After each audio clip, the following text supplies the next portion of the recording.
یہ دیکھو نا ابھی تو وہ کیا اقبال نے کہا لڑکیاں پڑھ رہی ہیں انگریزی، قوم نے ڈھونڈ لی فلاح کی راہ. ہیں جی یہ ڈرامہ دکھائے گا کیا سین، پردہ اٹھنے کی منتظر ہے نگاہ. ہم جب کہتے تھے کہ اوئے حضرت جنید بغدادی سے کسی نے پوچھا نا کہ جناب بتائیں ایک عورت مرد سے تعلیم حاصل کر سکتی ہے، تو حضرت جنید بغدادی نے فرمایا بھئی پڑھنے والی رابعہ بصری ہو، پڑھانے والا بایزید بستامی ہو، جو کچھ پڑھا جا رہا ہو وہ کلام اللہ ہو، اور جہاں پڑھایا جا رہا ہو بیت اللہ ہو، تب بھی جائز نہیں ہے. لیکن قوم کہتی تھی یہ مولوی بڑے شدت پسند ہے. میں نے کہا تم نے کیا لیا اس تعلیم سے؟ یہ حوریان مغربی دل و نظر کا حجاب. اقبال کہتا ہے یہ مغربی حوریان جنہوں نے تمہیں بڑا سارا کچھ دکھایا بنا سوار کر، کیا دیا انہوں نے؟ ایک شخص کے موبائل سے ہیں جی ہزاروں عزتیں تار تار ہوئی ہیں، ایک شخص کے موبائل سے. اقبال نے کہا یہ ڈرامہ دکھائے گا کیا سین، پردہ اٹھنے کی منتظر ہے نگاہ. ایک پردہ اٹھائے تو دیکھو تمہارا بنا کیا ہے. اور جہاں عزت دے کر تعلیم حاصل کر لی ہو اس تعلیم سے تو بندہ بھوکا مر جائے، یہ بہتر نہیں ہے. جب ہم کہتے تھے کہ جناب نہیں اس طرح نہیں جائز، اس طرح نہیں ممکن، یہ حالات خراب ہو جائیں گے. قوم کے مولوی بڑی شدت پسند ہے جی، مولویوں کو جدت ہونی چاہیے. میں نے کہا جدت سے تم نے کیا لیا ہے؟ اب تو بغیرت بن کے جینے والی بات ہے. تم نے بتاؤ کوئی پوچھنے والا ان سے ہے کہ یہ بنا کیا ہے؟ اور اس میں تو بڑے بڑے پردہ نشینوں کے نام ہیں. پہلے دن نام آیا کہ بڑے بڑے وفاقی وزراء کے نام ہیں، لیکن نام دبا دیے گئے، کوئی نہیں پوچھنے والا. اس سے بھی بڑی بات ہو جائے گی کوئی پوچھنے والا نہیں ہے، اس لیے کہ ہم نے جو آنکھیں بند کر لی ہیں. ہم نے جو حضور کے دین کو، جب حیا کی بات ہو او جی کون چل سکتا ہے اسلام پر، میں نے کہا تم اسلام پر نہیں چل سکتے، دو خراج اپنا، دو بے حیائی کا خراج دو نا. ایک شہر کی ایک یونیورسٹی سے یہ تعداد نکلی ہے. اور تم مجھے بتاؤ ہم جب پیٹ پیٹ کے مرتے ہیں نا کہ دین دین دین، ہمیں یہ سمجھ آ جاتی ہے کہ قوم بھی کوئی مستحق نہیں ہے دین کی، اور قوم کا بھی کوئی دل نہیں مانتا دین کے. اگر قوم کا دین دیکھنا ہو تو ان کی شادیوں میں چلے جاؤ. حضرت امام حسین کے کربلا کے اندر صرف آواز ہوئی اونچی رونے کی تو حضرت امام حسین نے آ کر کہا خیموں میں کہ خبردار اب آواز کسی کی اونچی ہو. اور کوئی آواز کسی بات پر اونچی نہیں ہوئی، علی اکبر کا لاشا دیکھ کر اونچی ہوئی تھی، علی اصغر کا لاشا دیکھ کر اونچی ہوئی تھی. ہاں یہ حسینیت ہے. کہا خبردار کسی کی آواز بھی بلند ہوئی، آواز بھی غیر محرموں تک نہیں جانی چاہیے. ہیں جی یہ ہے حسینیت. اور جب یہ بات کریں تو پھر کہیں گے جناب کون اسلام پر چل سکتا ہے؟ جی آپ کیسی باتیں کرتے ہیں، آپ کیا باتیں کرتے ہیں، آپ جناب کیسے، قوم کیسے چلے گی جناب اسلام پر جب عزتیں تو لٹوا رہی ہو تعلیم کے نام پر. اور کوئی تعلیم کے نام پر عزت لوٹ کے چلا جاتا ہے، کوئی بے نظیر کارڈ کے نام پر عزت لوٹ کے چلا جاتا ہے، کوئی جناب انکم سپورٹ کے نام پر عزت لوٹ کے چلا جاتا ہے، کوئی ہیلتھ کارڈ کے نام پر عزت لوٹ کر چلا جاتا ہے. یہ ہے وہ نظام، یہ ہے وہ جمہوریت، یہ ہے وہ جس کا راگ الاپتے ہوئے آج 76 سال گزر گئے ہیں. اب تو تعلیم کے لیے عزتیں نہیں بحال، بلکہ اس نظام میں تو پیسے دے کر عزتیں لٹوائی جا رہی ہیں. ہاں جی ایک تعلیم یہ ہے کہ مفت حاصل ہو رہی ہو، ایک ہے کہ پیسے دے کے ایک ایک سیمسٹر کے، اور ایک ایک جناب وہ جو ہیں سسٹم کے، اور ایک ایک ایم بی اے اور جو بھی ان کی تعلیمی نظام ہیں، ایک ایک سال پورا کرنے کے لیے لاکھوں کی فیس دے کر عزتیں لٹوائی جا رہی ہیں. یہ نظام تعلیم دیا. وہ تو لارڈ میکالے جب اس بر صغیر میں آیا تھا تو اس نے آ کر کہا تھا کہ میں واپس جا کر تقریر کی، اس نے کہا تم اس قوم کو شکست نہیں دے سکتے. اس نظام کو چھوڑ کر ہم نے یہ نظام اپنایا ہے. ہاں صاف سن گیا ہے قوم کو بھی، ہاں سب کو، اس لیے کہ حضور کے دین کو جو کمر کی ہے، قرآن کو پیچھے چھوڑ کر یہ تعلیم جدت کے نام پر آئی تھی تو پھر اس طرح ہی ہونا تھا نا. اگر قرآن کو پڑھا ہوتا تو پھر اس طرح تو نہیں ہو سکتا تھا نا. اگر قرآن کا نظام ہوتا، قرآن کی تعلیم ہوتی، پھر تو اس طرح نہیں ہو سکتا تھا نا. پھر تو حیا اور محبت کا درس ہونا تھا، پھر تو وفا و عشق کا درس ہونا تھا.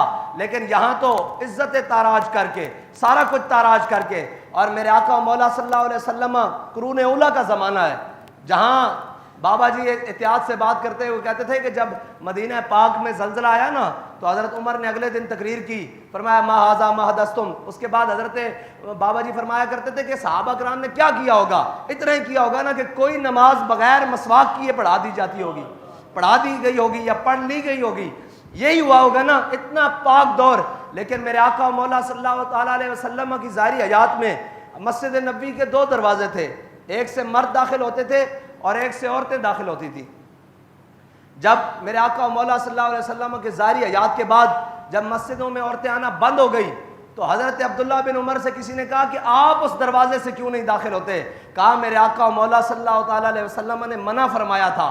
کہا اب عورتیں تو نہیں آتی؟ کہا حضور نے جو منع کر دیا تھا میں نے اس دروازے سے اندر نہیں جانا.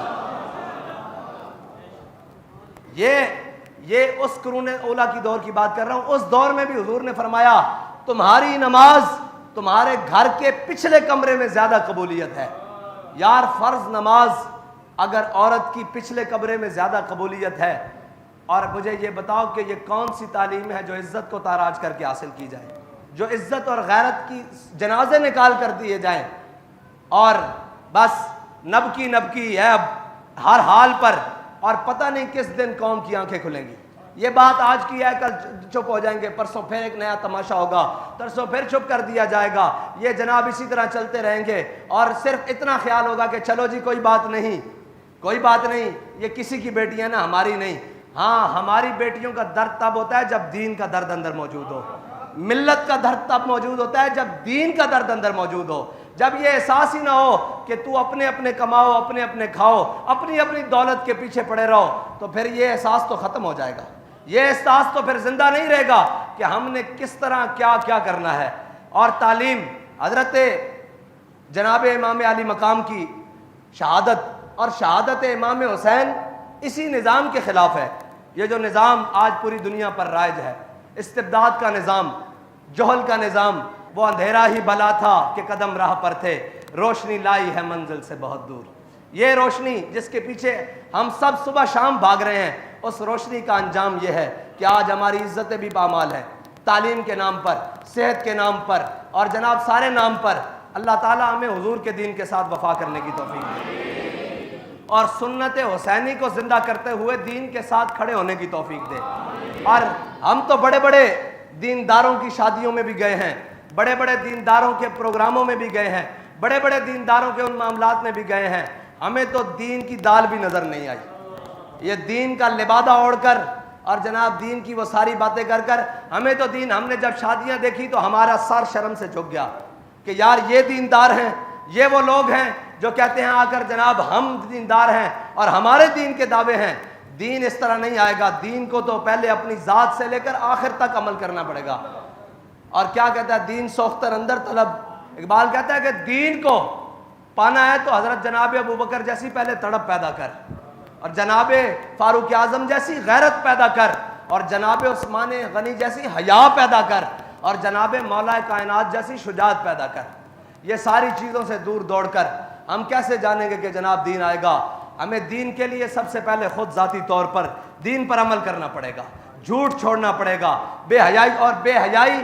حضرت شیخ نبھان آپ کی قبر پر جب عرب اسرائیل جنگ ہوئی نا تو بابا جی نے سنایا تھا بھی آپ کی قبر پر ایک مراقبہ کرنے گئے عالم، انہوں نے حضرت علامہ نبھان کی قبر پر مراقبہ کیا. انہوں نے کہا حضرت علامہ نبھان یہ حضرت جناب خالد بن ولید کی قبر پر مراقبہ کرنے گئے جب عرب اسرائیل جنگ ہوئی.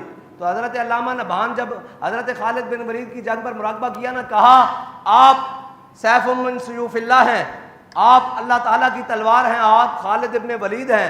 آپ یہ بتائیں کہ اسرائیل اتنا سا اسرائیل ہے اور اتنا بڑا عرب ہے، اس اسرائیل نے عرب کو کیسے شکست دی ہے؟ کیوں نہیں عربوں کو فتح ہو رہی؟ تو حضرت خالد بن ولید نے کہا کہ عربوں سے جا کر کہو کہ تمہارے نوجوان بے حیا ہو گئے ہیں، لڑکے اور لڑکیاں، اس وجہ سے تمہیں شکست ہوئی ہے. جو قوم بے حیا ہو جائے نا، پھر حضرت جناب سیدنا صدیق اکبر نے بھی کہا تھا کہ جو قوم بے حیا ہو جائے پھر اللہ اس کے اوپر اپنا قہر مسلط کر دے گا. ہاں جی، اور اس کے اوپر اللہ عمہم البلا، اور اس کے اوپر اللہ تعالیٰ اپنی بلائیں نازل کر دے گا. اب جب بے حیائی کا عروج اس سطح پر ہے تو پھر ہمیں یہ کہنے میں جناب شرم نہیں ہونی چاہیے یا ہمیں عیر نہیں آنا چاہیے کہ ہمارے ساتھ کیا ہو رہا ہے. ہمارے ساتھ اسی لیے ہو رہا ہے کہ ہم نے اسلام کو چھوڑ دیا. جب میں یہ کہتا ہوں کہ یا اللہ میرا حال دیکھ، آواز آتی ہے بندے اپنا نامہ اعمال دیکھ. اللہ تعالیٰ مجھے اور آپ کو دین کی سمجھ عطا فرمائے. وآخر دعوانا الحمدللہ.